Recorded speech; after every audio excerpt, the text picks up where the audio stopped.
All right, the UEFA President, Mr. Alexander Caferin, has come under fire, and absolutely what he said was something denigrating, and it has never gone well with some football connoisseurs, including some couple of football associations and top journalists who have expressed their sentiments and disappointment in what Mr. Alexander Safarin said with regards to the increment in the numbers at the 2026 edition of the World Cup.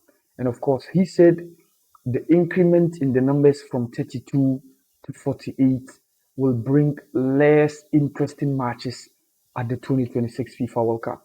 And in as much as he might have his view with regards to how he expressed his issues on this topic, I think is disrespecting, is disregarding for some countries that have worked very hard to secure qualification. And this World Cup in 2026 is giving us four debutants. We had Curacao, we're going to be having Cape Verde, we are going to have Jordan, and of course, Uzbekistan. Apart from that, we've seen long-term returnees, countries that have managed to return to the World Cup in a long while. For the first time in 28 years, you've seen Scotland coming back into the FIFA World Cup. Since 1998, the world or the global stage has never seen the Tartan Army at the World Cup. Since 1998, the world or the global stage have never seen Norway at the World Cup, but they are back for the first time in 28 years. Haiti are back in the World Cup for the first time since 1974. That is around 52 years. The same thing also applies to the Democratic Republic of Congo. They are also making an appearance on the global stage for the first time in 52 years since 1974. Besides that, talk about the likes of Iraq. Iraq, also the last time the global stage saw them at the FIFA World Cup was way back 1986, 40 years ago. So it tells you that some countries have managed to work hard to gain or secure qualification to be part of the World Cup. And if you tell me or tell football people or football fans that we're going to be seeing less interesting games, for me, I think you are disrespecting those who have worked hard to qualify. Despite increment in the numbers from 32 to 48, Italy, four-time world champions, have not qualified for the World Cup. And of course, or in fact, it's been three consecutive occasions the world has not seen Italy at the World Cup. After winning in 2006, disappointing group exit in 2010 in South Africa, another one in 2014 in Brazil, Italy has failed to qualify in the next three consecutive World Cup tournaments, which was Russia 2018, Qatar 2022, and of course the ongoing one, which is 2026 World Cup, which is ongoing in Canada, Mexico, and the USA. So I think Mr. Alexander Caferin, to me, in as much as he has expressed his opinion in a way is quite denigrating, is quite disrespecting to these countries that have worked very hard.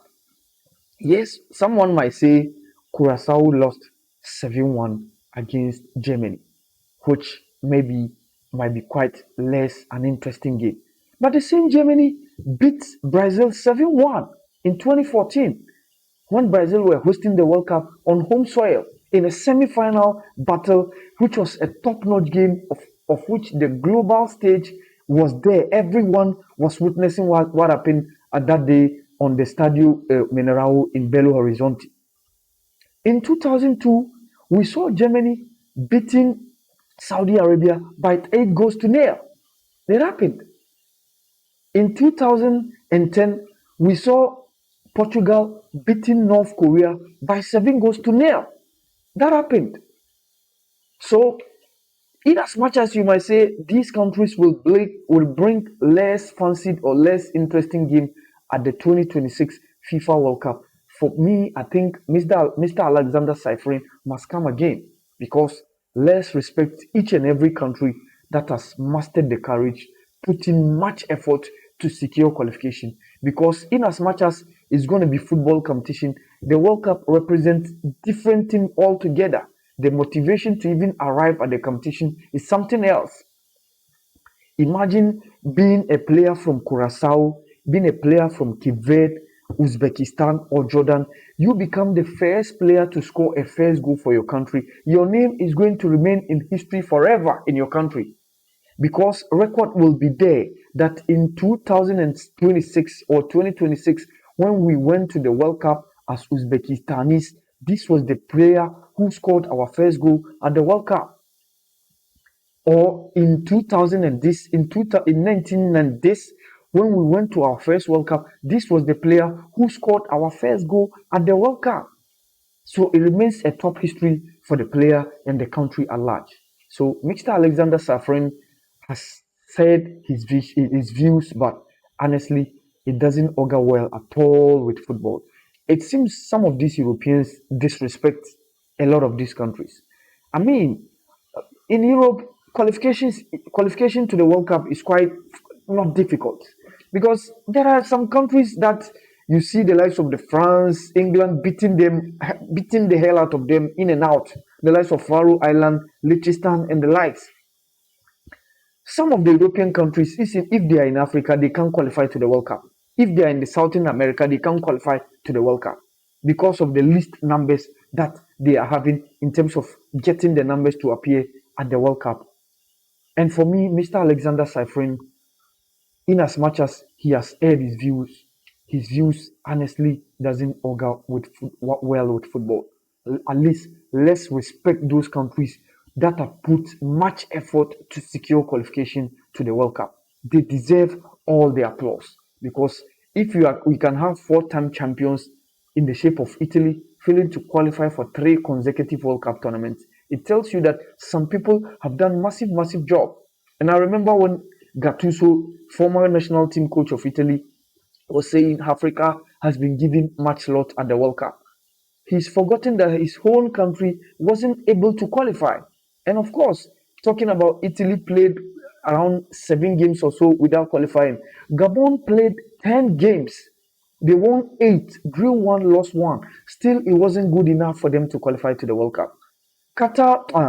Iraq played 21 games. They are the only country to play more games than every team within the 2026 World Cup. Iraq has to play 21 games from their prelims to 3 group stages that the Asians play before coming to the Interconfederation playoffs to secure their spot in the 2026 FIFA World Cup. So let's respect the other countries that have worked very hard to secure their qualification in the 2026 World Cup, and not to denigrate everybody, because every team that is at the 2026 FIFA World Cup has earned their right.